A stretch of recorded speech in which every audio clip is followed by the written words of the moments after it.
Here is my rigatoni with pork rib ragu. This dish is absolutely delicious, and it's one that you're not going to want to miss.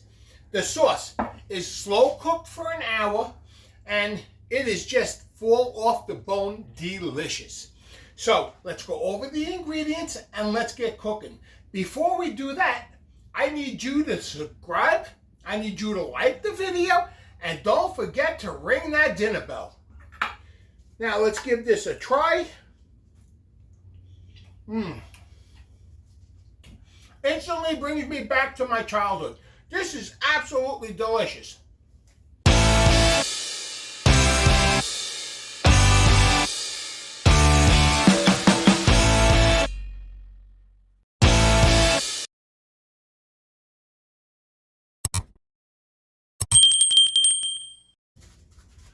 Rigatoni with pork rib ragu. This recipe has been in my family for many years, and it's absolutely delicious. To start, here I have 3 pounds of back loin ribs cut into individual pieces. What you're going to want to do is pat them dry with a paper towel. They have to be completely dry, because when I put them in the pan and sear them, if there's any moisture, they're going to end up steaming. And I want to create that Maillard reaction. So, we have 3 pounds of ribs, 1 medium carrot, 1 stalk of celery, 1 medium onion. We're going to put that on a 1/2-inch dice. We have 4 cloves of garlic. We're going to thinly slice that. A 1/2 teaspoon of red pepper flakes, 2 to 3 tablespoons of tomato paste, some basil to finish the dish, Parmesan cheese to finish the dish, 2 28-ounce cans of San Marzano tomatoes, and I already went ahead and I crushed those by hand. Here we have 1 cup of dry red wine. Here I have 2 cups of beef broth. Now we're going to start with 1 cup, and then as this is cooking, because it's going to be cooking for an hour, if it needs a little bit more, we're going to add a little at a time, only if it needs it. We have olive oil, salt, and pepper. So to start, let's put the pot on medium heat, and you're going to want to start with about 1/4 cup of olive oil in this pan. It really needs the oil in order to get this going. So that's about 1/4 cup. Let me make sure that this is on medium heat. I think that was just a little too high. Let me grab a tongs. Okay. Now we already went ahead and cut the ribs into individual pieces, and I already patted them dry with a towel.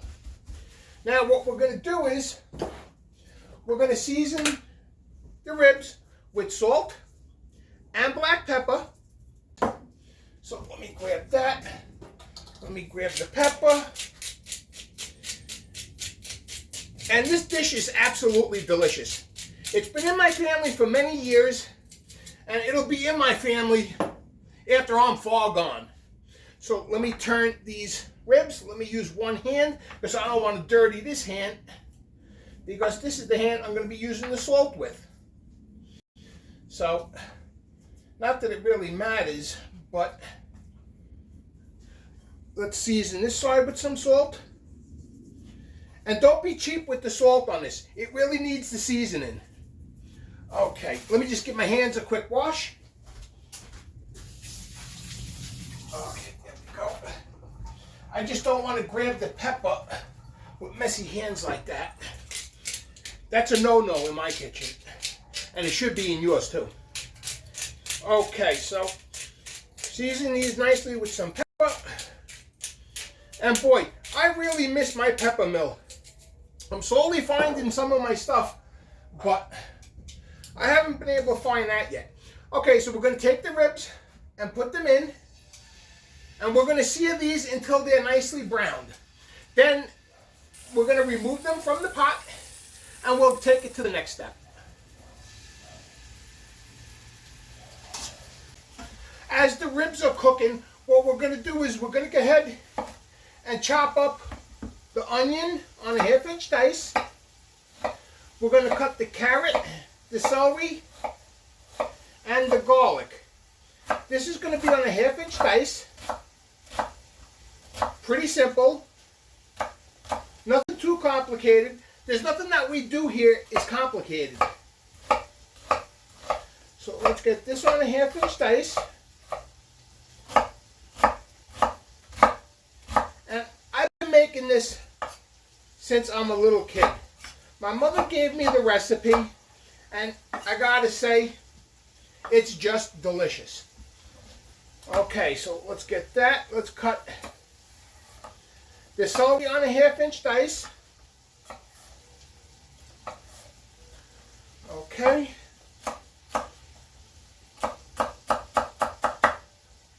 And boy, I'll tell you, the weather outside is just starting to warm up. And we're really starting to see some gorgeous days out. And this is the perfect time for this. Okay, let's cut the carrot on a 1/2 inch dice. Let me check on this meat to see how this meat is doing. Okay.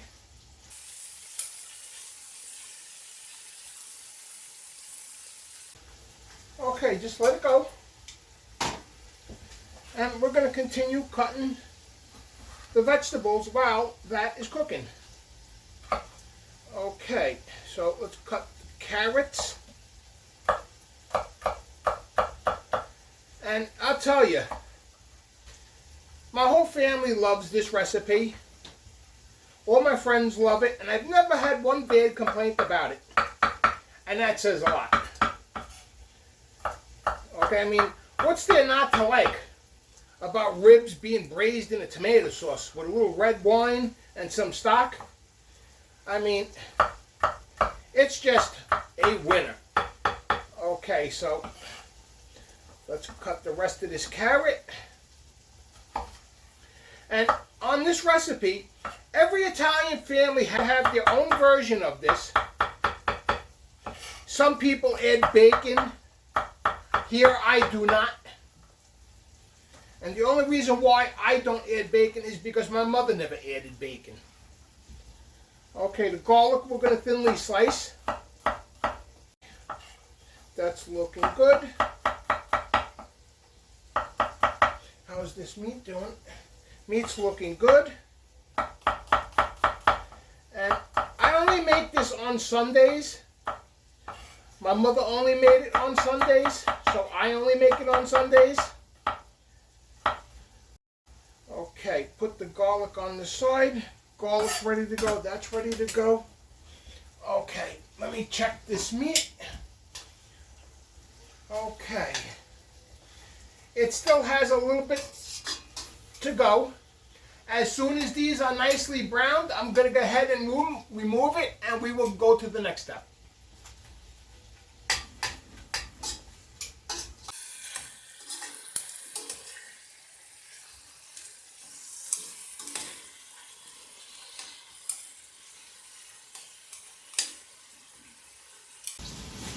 Okay, what we're going to do is we're going to go ahead and remove the ribs. They got some nice color on them. And this is looking absolutely delicious. Okay. Let's remove all of these ribs. And boy, you got to see what this looks like inside this pot. This is just delicious. Now, we're going to go ahead and add the garlic.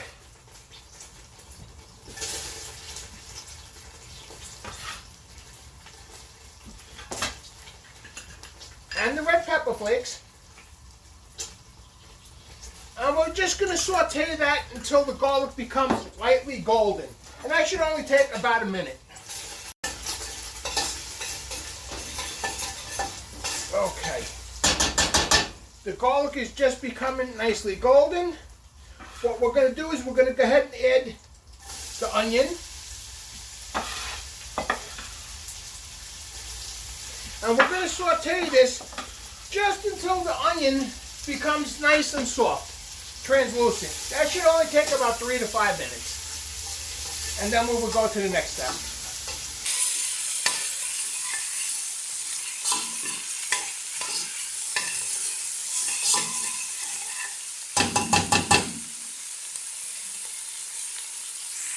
Okay, so the onion is just becoming nice and soft and translucent. Now we're going to go ahead and add the carrots and the celery. Get all that in there. And we're going to continue sauteing this just until the vegetables become nice and soft. And that should only take about 1 to 2 minutes.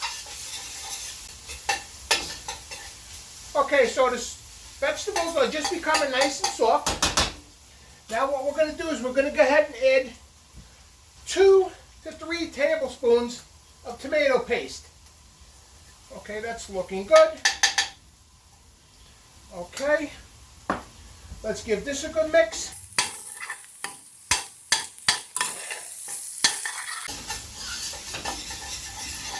And boy, I gotta tell you,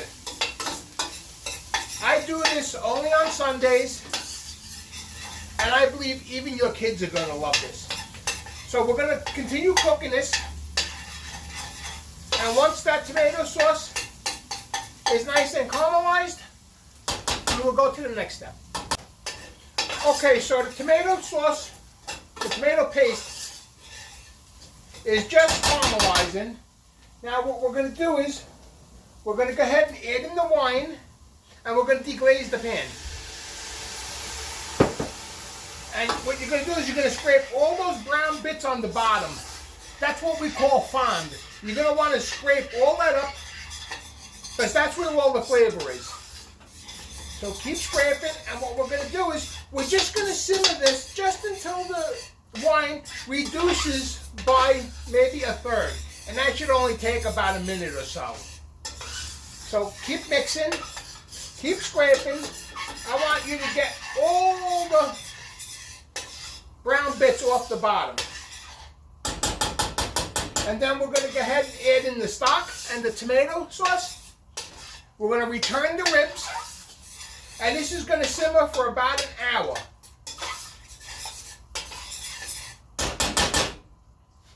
Now what we're going to do is we're going to go in with the broth.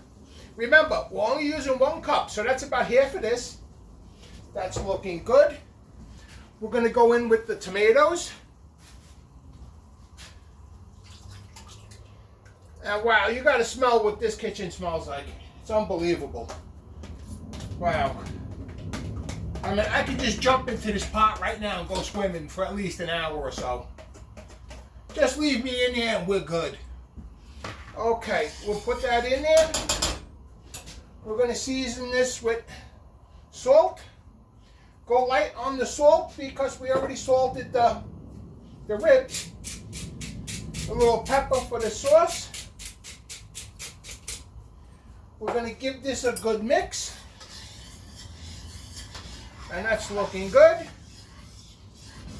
Now what we're going to do is we're going to return all the ribs. Make sure that they are submerged under the sauce. And they're going to go for about an hour. It could take longer. What we're looking for is we're looking for the meat to fall off the bone nice and easily. And that could take anywhere from an hour to an hour and a half. Usually it only takes me an hour, but sometimes, depending on the size of the ribs and how much meat is on them, it could take a little longer. So we're going to come back in an hour and we're going to check it. And we're going to simmer this for an hour, completely stirring it. And I will see you in an hour. Don't forget to subscribe, don't forget to like, and don't forget to ring that dinner bell.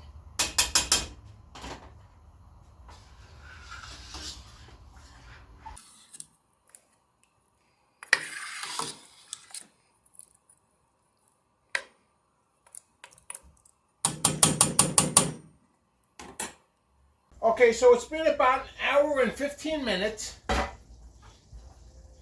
Let me give these ribs a stir, and we're going to check to see how they're doing.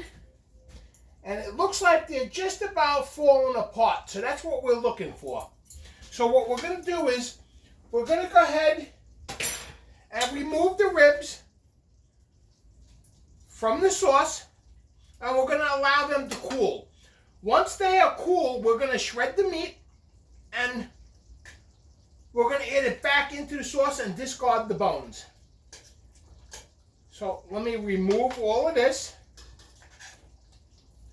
And wow, this is just looking delicious. So let me continue doing this. I already have the water at a boil.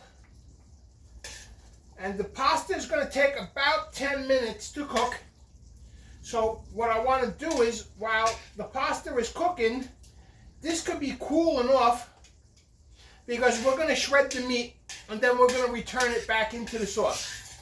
Okay, that looks like that's about it. What we're going to do is we're going to taste. Now's the time to taste for salt and pepper.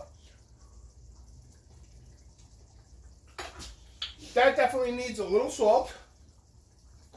So add a little salt, a little black pepper.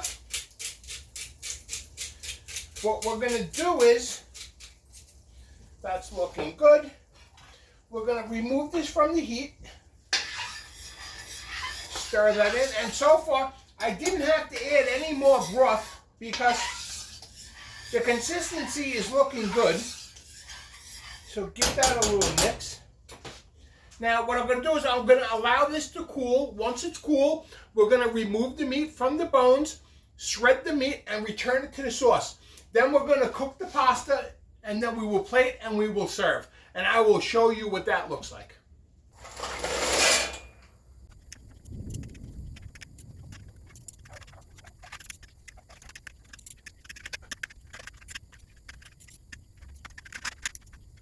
Okay, so what I did was I shredded the meat and I removed the bones. Now what we're going to do is we're going to go ahead and add this back into the sauce. I already dropped the pasta and it's almost al dente. And this is just looking incredible. Okay, I'm going to give that a good mix. This is looking good. The pasta is just about al dente, so we're going to remove this from the heat and we're going to drain it. Let me drain this.